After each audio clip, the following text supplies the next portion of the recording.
Саламатсыздар ма, құрметті оқушылар? Физикадан ұлттық бірыңғай тест есептерін шығару жолдарын жалғастырамыз. Бізде бүгін мынандай есеп берілген.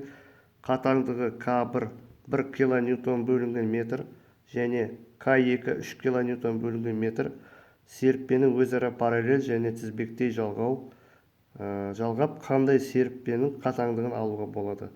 Бұл есепті шығару үшін ең әуелі біз халықаралық біріктер жүйесіне келтіруіміз керек. Берілгені К1 тең 1 килоньютон бөлінген метр тең оның 3 дәрежесі ньютон бөлінген метр. Кило дегеніміз 1000 деген сөз. 1000-да 3 нөл бар, демек оның 3 дәрежесі ньютон бөлінген метр. К2 3 килоньютон бөлінген метр тең 3 көбейтілген оның 3 дәрежесі ньютон бөлінген метр. Біздің есептің шарты бойынша табуымыз керек. К қатаңдық параллель жалғау және К тізбектей жалғау. Енді осы есепті шығару үшін бұл жерде біз параллель жалғаған кезде оқушылар сіздер мына формуланы толық жаттап алуыңыз керек. КП тең К1 қосу К2 міне қосылып кете береді ары қарай. Яғни параллель жалғаған кезде қатаңдықтар әрқашанда қосылады екен. Тең оның 3 дәрежесі ньютон бөлінген метр қосу 3 көбейтілген оның 3 дәрежесі ньютон бөлінген метр тең 4 көбейтілген оның 3 дәрежесі ньютон бөлінген метр. Енді керісінше қатаңдықтарды тізбектей жалған кезде оларды көбейтіп барып бөледі екенбіз. Оның 3 дәрежесі ньютон бөлінген метр көбейтілген оның 3 дәрежесі ньютон бөлінген метрге көбейтеміз. Сонда 3 көбейтілген оның 6 дәрежесі ньютон квадрат бөлінген метр квадрат.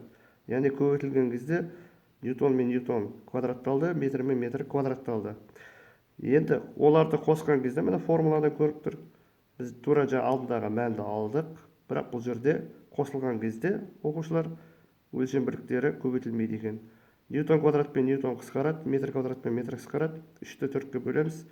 0,75 ньютон бөлінген метр деген шаманы алдық.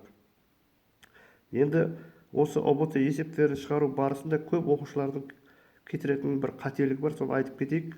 Бұл жерде 8-ші сыныпта электродинамика тарауында, яғни электр токтармен жұмыс жасаған кезде өткізгіштерді тізбектей және параллель жалғау деген тақырып бар. Өткізгіштерді тізбектей жалған кезде сіздер RT тең R1 қосу R2 міне қосу көбінікте RN. Яғни өткізгіштерді тізбектей жалған кезде сіздер оларды қосатын едіңіздер. Неге сіздер біздің есепте тізбектейде қоспадық деген ой келеді? Естеріңізде болсын, бұл жерде сіз өткізгіштерді тізбектей жалған кезде сіз электр тогымен жұмыс жасайсыз, ал бұл жерде электр тогы жоқ. Бұл жерде сіз серіппелі өткізгіштермен жұмыс жасайсыз, бұл жерде тек қатаңдық қана бар.